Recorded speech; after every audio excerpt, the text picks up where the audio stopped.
अहमदाबाद की एक छोटी सी चौल में रहने वाले एक लड़के ने एक सपना देखा कि वह बड़ा होकर अपना नाम दुनिया के अमीर लोगों की लिस्ट में शुमार करेगा, और ऐसा हुआ भी। वो दुनिया का तीसरा सबसे अमीर शख्स बना। सुनने में किसी बॉलीवुड की स्टोरी जैसी लग रही होगी, लेकिन ये रील नहीं, रियल स्टोरी है। The real story of Gautam Adani, जिनका नाम आज दुनिया के रिच लोगों में शामिल है। गौतम अडानी का जन्म अहमदाबाद की चौल में रहने वाले शांतिलाल और शांताबेन अडानी के घर में हुआ। अडानी 7 भाई बहन थे। पिता कपड़ा व्यापारी थे, जिसके जरिए वो अपने घर के 9 लोगों का खर्चा चलाते थे। गौतम ने गुजरात विश्वविद्यालय में कॉमर्स में एडमिशन लिया, लेकिन ग्रेजुएशन पूरा होने से पहले ही गौतम ने कॉलेज बीच में ही छोड़ दिया और अपने पिता का व्यापार में हाथ बटाने लगे। इस काम में भी उनका मन नहीं लगा, तो 1978 में मात्र 17 साल की उम्र में उन्होंने मुंबई का रुख किया।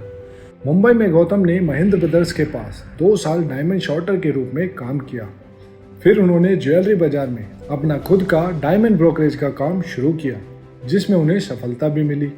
साल 1981 में गौतम अडानी के बड़े भाई मुनसुख अडानी ने अहमदाबाद में एक प्लास्टिक यूनिट खरीदी और गौतम को मुंबई से वापस अहमदाबाद कंपनी का मैनेजमेंट संभालने के लिए बुला लिया।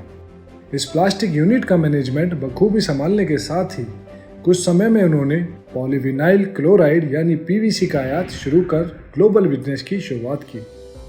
1988 में गौतम अडानी ने अडानी एक्सपोर्ट्स की नींव भी रखी, जो कि शुरुआत में पावर एंड एग्रीकल्चर फील्ड में काम करती थी।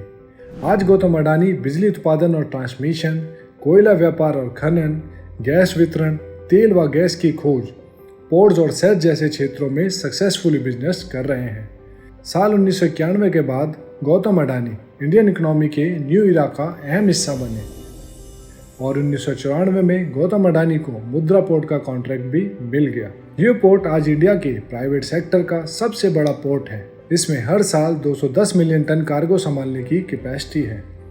इसके बाद 1996 में बिजली के क्षेत्र में भी गौतम अडानी ने अपना बिजनेस बढ़ाने के लिए अडानी पावर के साथ साथ अडानी ग्रुप का एक्सपेंशन किया और आज अडानी पावर इंडिया का सबसे बड़ा प्राइवेट थर्मल पावर प्रोड्यूसर है, जिसमें 4620 मेगावाट की कैपेसिटी है। 1996 में ही गौतम अडानी ने अडानी फाउंडेशन की स्थापना की, जो उड़ीसा, छत्तीसगढ़, हिमाचल प्रदेश, गुजरात, महाराष्ट्र, मध्य प्रदेश और राजस्थान में काम करती है। 2009 से 2012 के बीच गौतम अडानी ने ऑस्ट्रेलिया में अबॉर्ड पॉइंट पोर्ट और क्वींसलैंड में कारमाइन कोल का अधिग्रहण कर लिया। 2019 में जब भारत सरकार हवाई अड्डों का प्राइवेटाइजेशन कर रही थी, तब गौतम अडानी ने 6 घरेलू हवाई अड्डों अहमदाबाद, लखनऊ, बेंगलुरु, जयपुर, गुवाहाटी और तिरुवनंतपुरम के मैनेजमेंट की बोलियां जीती और इन हवाई अड्डों की मैनेजमेंट की बागडोर आज भी गौतम अडानी के हाथ में है। 2020 में दुनिया के सबसे बड़ी सौर बोली में शामिल होकर solar energy corporation of India को जीत लिया। इस बोली को जीतने के लिए गौतम अडानी को लगभग $6 मिलियन की कीमत चुकानी पड़ी।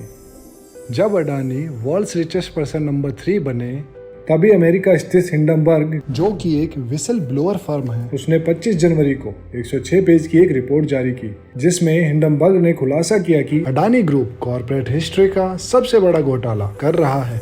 इस रिपोर्ट में कहा गया कि अडानी ग्रुप कई सालों से स्टॉक मैनिपुलेशन और अकाउंटिंग फ्रॉड में शामिल है।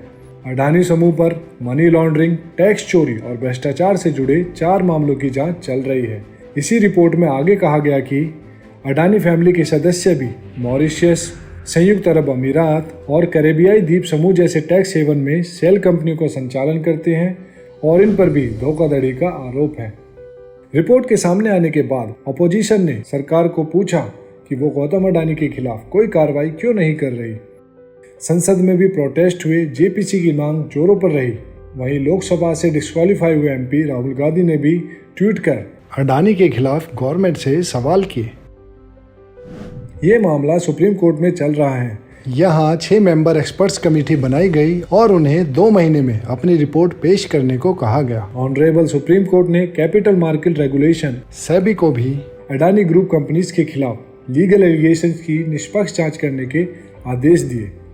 वहीं कोर्ट के फैसले का स्वागत करते हुए चेयरमैन अडानी ग्रुप ने कहा कि the Adani group welcomes the order of honourable supreme court. It will bring finality in A time bound manner. Truth will prevail. फिलहाल गौतम अडानी के खिलाफ बढ़ते अपोजिशन के प्रोटेस्ट और जेपीसी की मांग, साथ ही दूसरी तरफ सुप्रीम कोर्ट की निगरानी में बनी कमेटी की रिपोर्ट का सबको इंतजार रहेगा। उम्मीद है जल्दी ही सच सबके सामने आएगा।